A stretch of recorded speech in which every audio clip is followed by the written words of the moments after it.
السلام علیکم ورحمۃ اللہ وبرکاتہ۔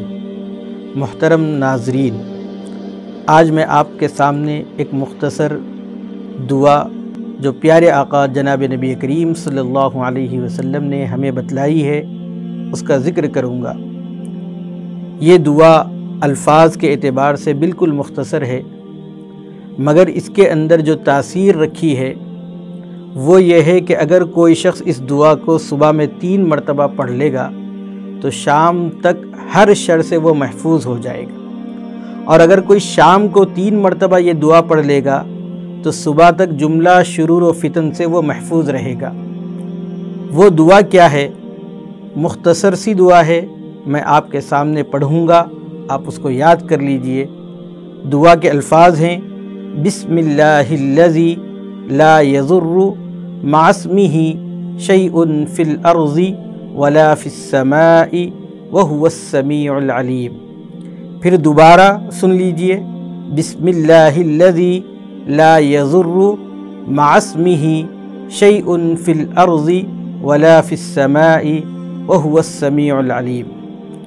اس دعا کے متعلق احادیث میں کیا آتا ہے وہ بھی آپ سماعت فرمائیں۔ حضرت ابان رحمۃ اللہ علیہ فرماتے ہیں کہ میں نے حضرت انس رضی اللہ تعالی عنہ کو یہ فرماتے ہوئے سنا کہ اللہ کے رسول صلی اللہ علیہ وسلم نے فرمایا، جو شخص صبح و شام 3 دفعہ اس دعا کو پڑھے گا وہ جملہ شرور و فتن سے محفوظ رہے گا۔ جب حضرت ابان رحمۃ اللہ علیہ یہ حدیث سنا رہے تھے تو حضرت ابان رحمۃ اللہ علیہ کو فالج کا اثر ہوا تھا۔ ایک شخص حیرت سے دیکھنے لگا کہ جب بات یہ ہے تو پھر فالج کا اثر کیوں؟ تو حضرت ابان رحمۃ اللہ علیہ نے اس شخص کو حیرت سے دیکھنے پر یہ فرمایا کہ مجھ کو کیا دیکھتے ہو؟ ہوا واقعہ یہ کہ جس وقت مجھ سے فالج ہوا ہے اس وقت میں نے یہ دعا نہیں پڑھی تھی، حدیث برحق ہے۔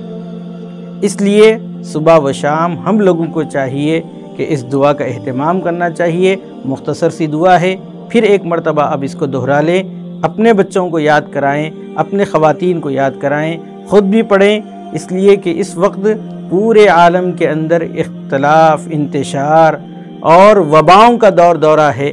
اگر ہم ان دعاؤں کا اہتمام کریں گے تو اپنے لیے بھی حفاظت کا ذریعہ ہوگا اور اپنے بال بچوں کی حفاظت کا بھی ذریعہ ہوگا۔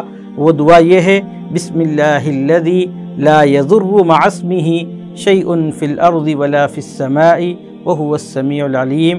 اللہ رب العزت سے دعا ہے کہ اللہ رب العزت ہمیں توفیق عمل نصیب فرمائے۔